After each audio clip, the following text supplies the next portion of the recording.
Assalamu alaikum students, I hope you all are fine. Today we will discuss uronic acid pathway. Uronic acid pathway का जो दूसरा नाम है वो है ग्लूकोरोनिक एसिड पाथवे, क्योंकि ये प्रोवाइड कर रहा होता है हमें, इसमें यूडीपी ग्लूकोरोनिक एसिड बन रहा होता है। UDP glucuronic acid active form of glucuronic acid है, ठीक है। ये कंजुगेट कर रहा होता है विद बिलीरुबिन के साथ, ड्रग्स के साथ और स्टेरॉइड्स के साथ।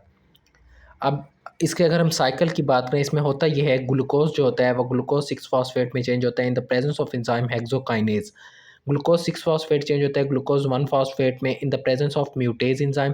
ग्लूकोज 1-फॉस्फेट कन्वर्ट होता है यूडीपी ग्लूकोज में in the presence of pyrophosphorylase. UDP glucose convert होता है यूडीपी ग्लूकोरोनेट में in the presence of UDP glucose dehydrogenase. UDP glucuronate convert होगा डी ग्लूकोरोनेट में in the presence of glucuronidase enzyme. D glucuronate convert होता है L gulonate में in the presence of reductase enzyme. L gulonate जो होता है ये दो चीज़ें बनाता है आगे जाके, एक एस्कॉर्बिक एसिड, एक ज़ाइलोलोज 5-फॉस्फेट। ज़ाइलोलोज 5-फॉस्फेट से पहले हमारा जो बनता है वो बनता है हमारे पास xylitol. L gulonate convert xylitol में होता है, ज़ाइलिटोल में कन्वर्ट होता है in the presence of xylitol dehydrogenase enzyme होगा, ज़ैलिटोल फिर कन्वर्ट होगा ज़ैलुलोज 5-फॉस्फेट में। इसका मैंने एक निमोनिक्स बनाए थे आपका याद करने के लिए कि आप क्या क्या चीज़ आ रही है, वो मैंने लिखा था गर्डलेक्स जी 3 दफ़ा, यू 2 दफ़ा, डी 1 दफ़ा। जी 3 दफ़ा क्यों? एक दफ़ा ग्लूकोज, एक दफ़ा जी से ग्लूकोज 6-फॉस्फेट, एक दफ़ा जी से ग्लूकोज 1-फॉस्फेट।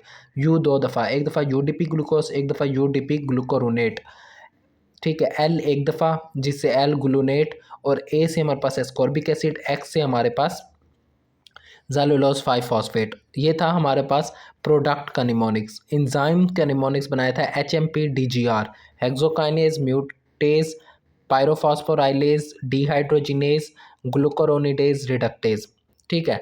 अब बेसिकली होता क्या है इन द ह्यूमन बीइंग, हम में होता ये है कि एस्कॉर्बिक एसिड की फॉर्मेशन नहीं होती।